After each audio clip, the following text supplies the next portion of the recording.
मौत को समझा है गाफिल, मौत को समझा है गाफिल, इख्तिताम जिंदगी दर हकीकत मौत तेरी इब्तिदाए जिंदगी, दर हकीकत मौत तेरी इब्तिदाए जिंदगी। यहाँ हम सब मुसाफिर हैं,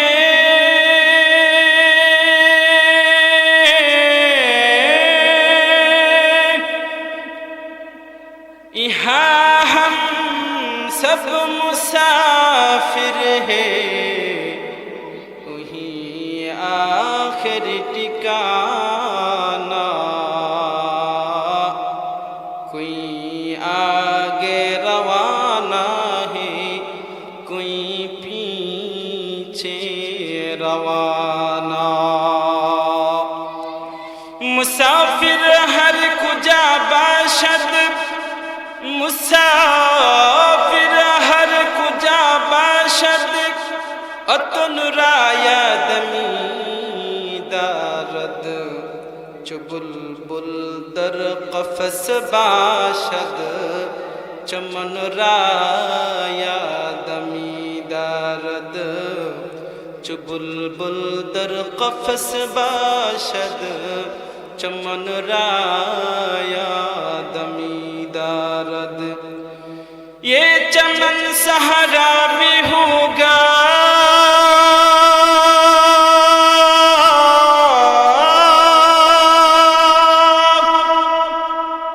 ये चमन सहरा भी होगा, ये खबर बुलबुल को दू, ताकि अपने जिंदगी को सूच का कुर्बा करे, ताकि अपने जिंदगी को सूच का कुर्बा करे। कैसे कैसे खूबसूरत, कैसे कैसे खूबसूरत रानिया शहजादिया, तन बदन सब गुल गया है, शक्ल सूरत क्या हुई, तन बदन सब गुल गया है, शक्ल सूरत क्या हुई। जिंदगी किया मुख्तसर, जिंदगी किया मुख्तसर, एक ख्वाब है, मौत किया उस ख्वाब की ताबीर है, मौत किया उस ख्वाब की ताबीर है। मरम থেকে যতই পালাও, মরম তোমায় লইবে গিরি, সুদূর শ্বেতায় আকাশ প্রাণে, লোকাও শ্বেতায় লাগিয়ে সিঁড়ি, সুদূর শ্বেতায় আকাশ প্রাণে, লোকাও শ্বেতায় লাগিয়ে সিঁড়ি। দুনিয়ার জিন্দিগিটা এমন এক জিন্দিগি, যেই জিন্দিগিতে আজ আসি তো কালকে নাও থাকতে পারি, অর্থাৎ মরণের গ্যারান্টি আছে, কোনো জীবনের কোনো গ্যারান্টি না। আজ না হয় কাল আমাকে মরতে হবেই, এই মরণের কথা বেশি বেশি করে স্মরণ করার দরকার। কারণ মরণ এমন একটা জিনিস, প্রত্যেকটা প্রাণীরই মৃত্যুবরণ করতে হবে, জোরে কোন ঠিক কি না? এই জন্য মুসলমান ভাইরা, আজকের সমাজ এমন একটা সমাজ, যেই সমাজ টেকনোলজির জমানা, টেকনোলজি এতটাই মানুষকে উপকার করে, কিন্তু উপকারের চাইতে সবচাইতে বেশি ক্ষতি করতেছে, জোরে কোন ঠিক কিনা? যেমন ধরেন না, একটা মোবাইল, কি এই মোবাইল, আচ্ছা বলেন তো দেখি, মানুষের উপকার বেশি করে নাকি ক্ষতি বেশি করে? আমাদেরকে ধ্বংস, বিশেষ করে যুব সমাজকে একেবারে। আপনারা কষ্ট লাগছে কইছি যে আমার কথাগুলা বাস্তব নি। আল্লাহ তাআলা আমাদের সমাজকে মোবাইলের ক্ষতি থেকে বাঁচার তৌফিক আল্লাহ যেন দান করেন, সকলে বলেন আমিন। আচ্ছা বলেন তো দেখি, এই দুনিয়াতে আমরা থাকবো, হ্যাঁ দুনিয়াতে আমরা থাকবো না, দুনিয়ার জমিন থেকে আমাদেরকে অবশ্যই বিদায় হতে হবে কি হবে না? আরো জোরে বলেন, হবে কি হবে না? এটার একটা প্রমাণ আছে। ডকুমেন্ট ছাড়া মানুষে কোনো কিছু করে? প্রমাণ ছাড়া কোনো কিছু করে? বিয়া করতে গেল দলিল লাগে, ঠিক না? কাবিন লাগে না? কাজী সাহেব লাগেনি? প্রত্যেকটা জিনিসের প্রমাণ আছে। আমি যে আপনি যে দুনিয়াতে থাকবো না, এরও একটা প্রমাণ দলিল আছে না নাই? আমার মুখের কথা না, আল্লাহর বাণী। আল্লাহই বলতেছে, কুল্লু নাফসিন যায়িকাতুল মাউত ওয়া ইন্নামা তুওয়াফাউনা উজুরাকুম ইয়াওমাল কিয়ামাহ ফামান যুহজিহা আনিন নারি ওয়া উদখিলাল জান্নাতা ফাকাদ ফাজ ওয়া মাল হায়াতুদ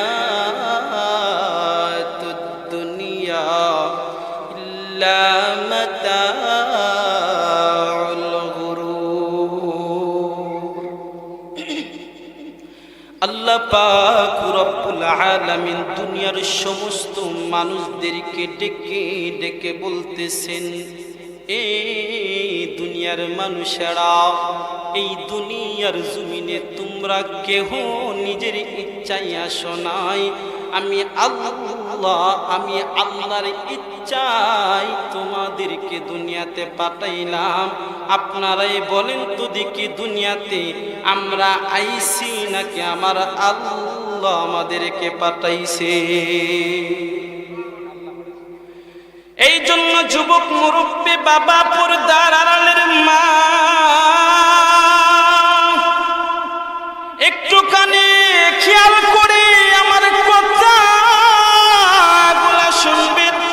এই যুবক ভাই, মুরব্বী, বাবা, পর্দার আড়ালের মা, এই দুনিয়াতে আমরা কেউ থাকবো না, এই দুনিয়া থেকে আমরা বিদায় হয়ে যাব, এই কথাটাই সত্য, জোরে কোন ঠিক কিনা?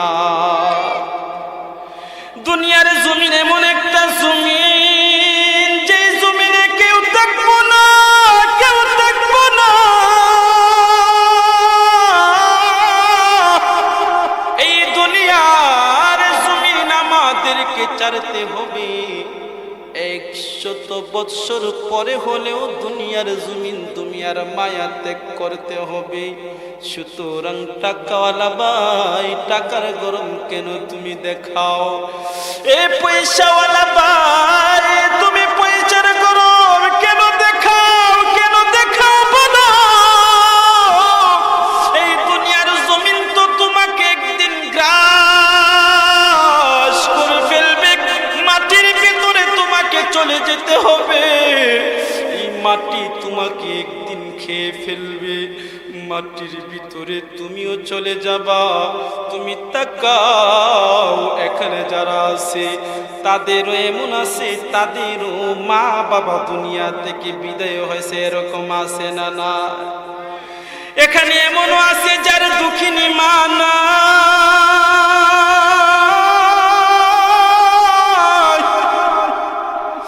ওই মা, যে মা সন্তানকে 10 মাস 10 দিন গর্ভে ধারণ করছে,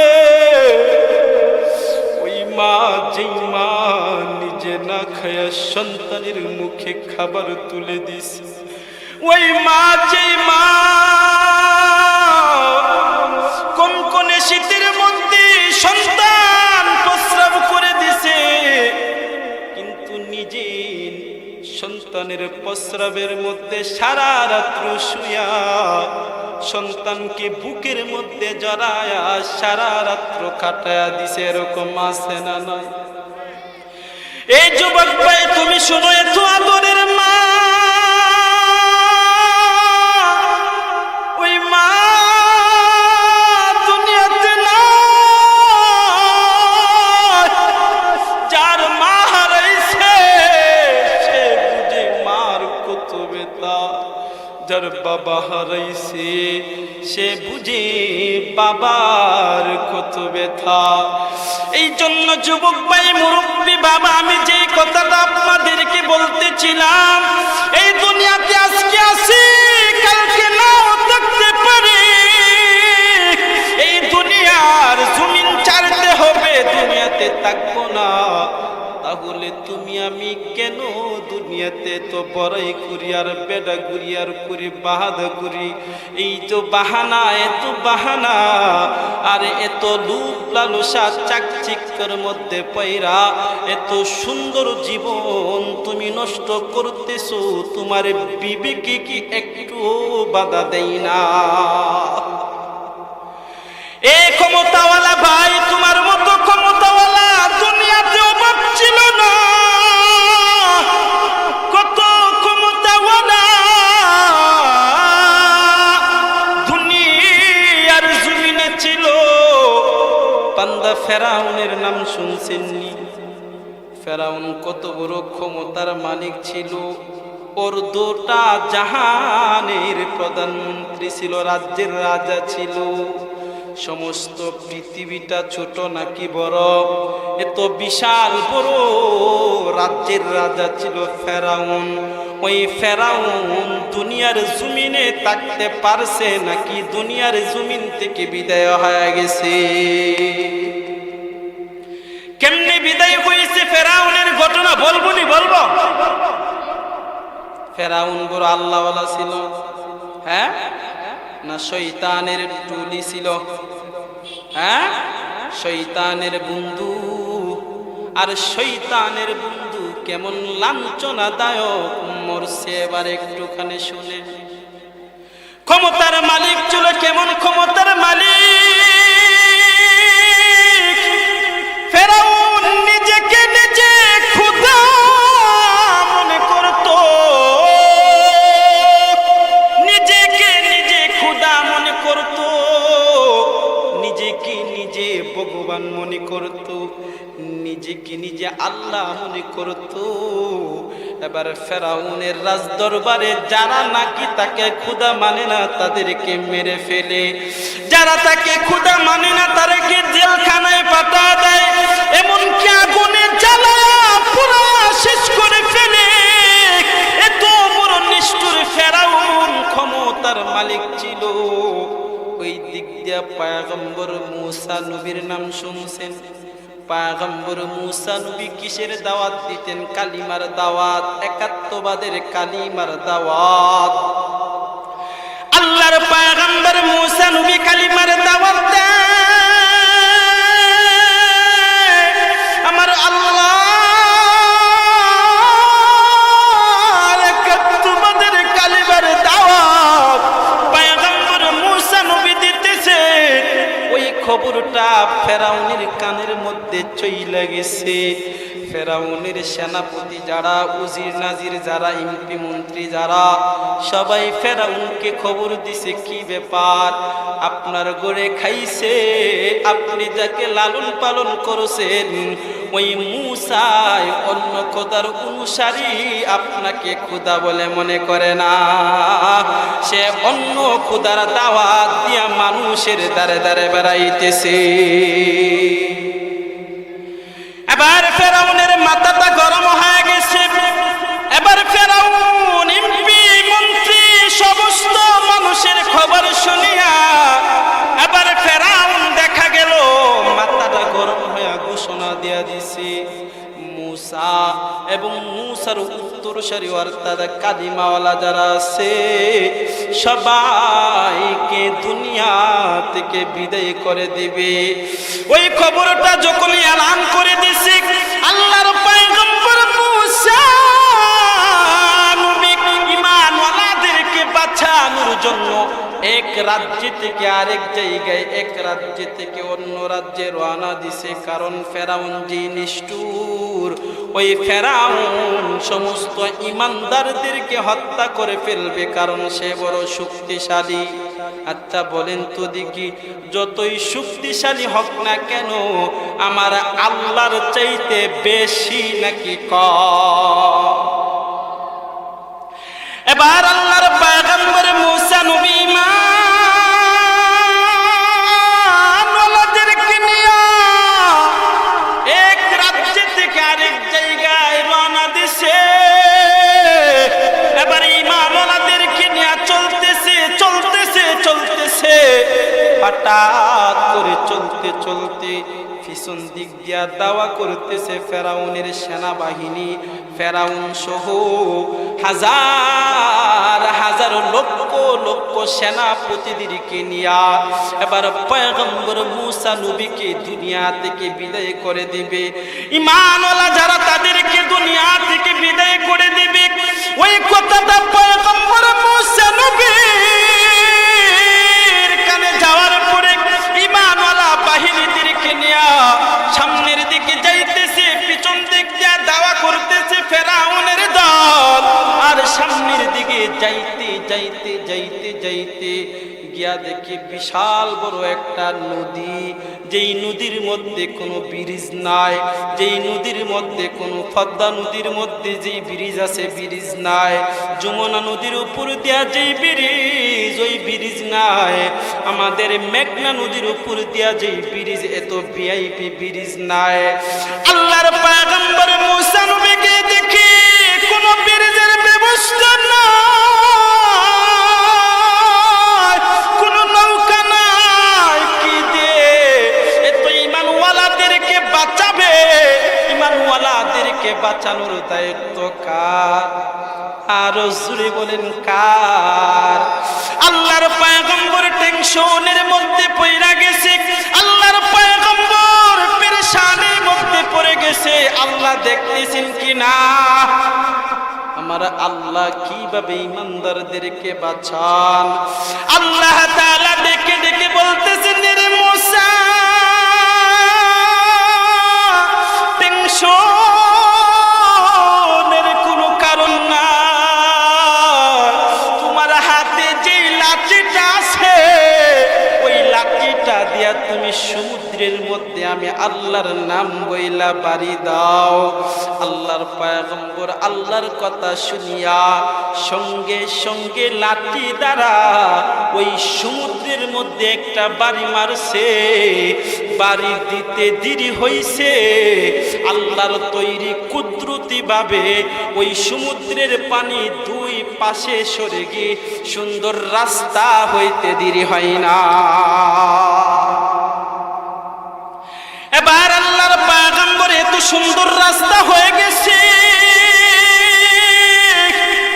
ঈমানওয়ালাদেরকে নিয়া এবার আল্লাহর পয়গম্বর মুসা নবী সামনের দিকে রাহবার হয়।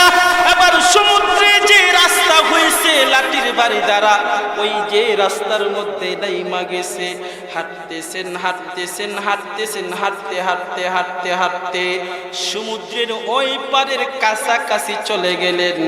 আর ওই পারে আইসা দেখেন ফেরাউন তার বিশাল বড় সৈন্যবাহিনী নিয়া আইসা দেখতেছে, হাইরে এত সুন্দর রাস্তা, এত সুন্দর রাস্তা কে বানাইছে? আমি তো এই রাজ্যের রাজা, তাহলে এই রাজ্যের রাজা হয়ে আমি কোনোদিন বানাই নাই, এত সুন্দর রাস্তা কে বানাইছেন?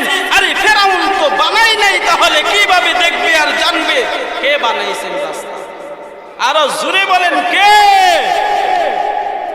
এবার ফেরাউন ডেকে ডেকে বলতেছেন, হ্যাঁ ধর মুসা এবং মুসার কালিমাওয়ালা দলদেরকে এবার সুযোগ পাইছো, ধর নেমে যাও, এত সুন্দর রাস্তা এর চাইতে সুযোগ আর পাইবা না। ফেরাউনের অর্ডার পায়া সমুদ্রের সুন্দর ভিআইপি রাস্তার মধ্যে সৈন্য সেনাপতিরা নাইমা গেছে। ওই দিক দিয়ে আল্লাহর পয়গম্বর মূসা নবীও কাছে গেছে। আল্লাহর পয়গম্বর মূসা নবী এবার ওই যে সমুদ্রের ওই পারের মধ্যে ওইটা গেছে, আর ওই দিক দিয়ে ফেরাউন তার সৈন্য সেনাবাহিনীদেরকে নিয়া সমুদ্রের মাঝ বরাবর রাস্তার মধ্যে যখন গেছে, আল্লাহ বলে রে মূসা এখন তুমি আমার খেলা দেখো। ফেরাউন বহুত জ্বালাইছে, বহু নবীদেরকে কষ্ট দিছে, আমার ঈমানওয়ালা বাহিনীদেরকে বড় কষ্ট দিছে। এখন আমার একটুখানি লীলা খেলা আমি দেখাই। আল্লাহর পয়গম্বর মূসা নবীকে আবার ডেকে ডেকে বলতেছে, এ মূসা তোমার হাতের মধ্যে যে লাঠিটা আছে ওই লাঠিটা আবার তুমি মাথার মধ্যে ধরে টান দাও।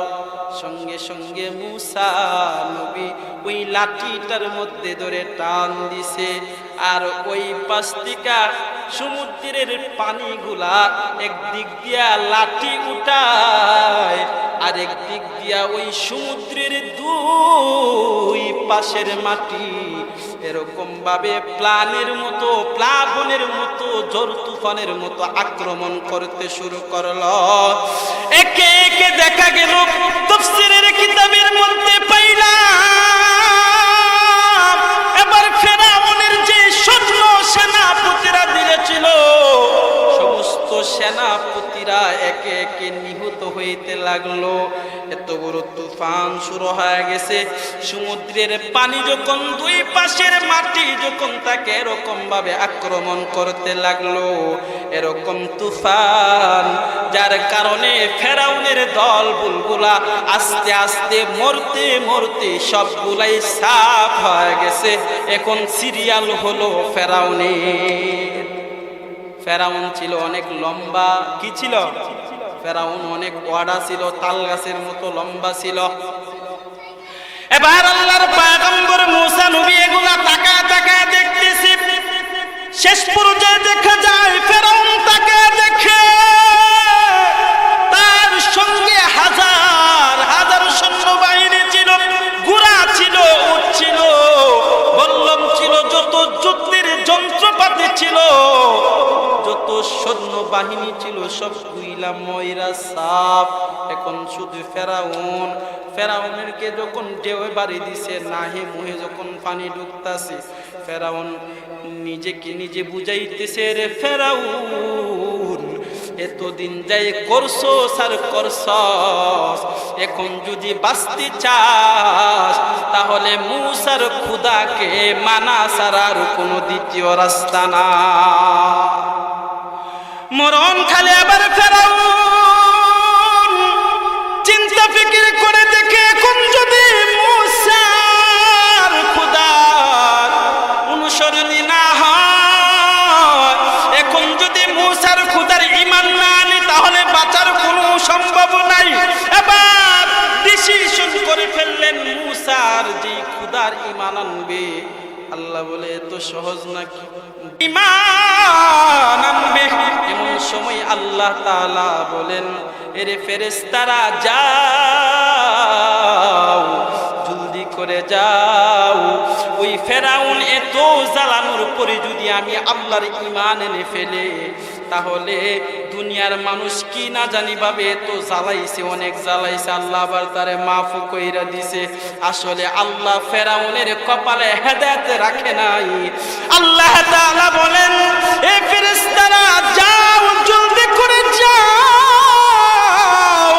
ফেরাউন কালিমাটা মুখ দিয়ে উচ্চারণ করার আগে আগে ওই সমুদ্রের মাটিগুলা, খাদা মাটিগুলা নিয়া ফেরাউনের মুখের ভিতরে ঢুকা দাও, যেন সে আমি আল্লাহর একাত্মবাদের কালিমা সে মুখ দিয়া না বাহির করতে পারে। ফেরেশতারা সাথে সাথে সমুদ্রের ফেনাগুলা, সমুদ্রের খাদা মাটিগুলা ফেরাউনের মুখের ভিতরে প্রবেশ করায় দিল। ফেরাউন ঈমান হারা হয়া লাঞ্ছিত অবস্থায় মরছে। কেমন লাঞ্ছিত অবস্থায়!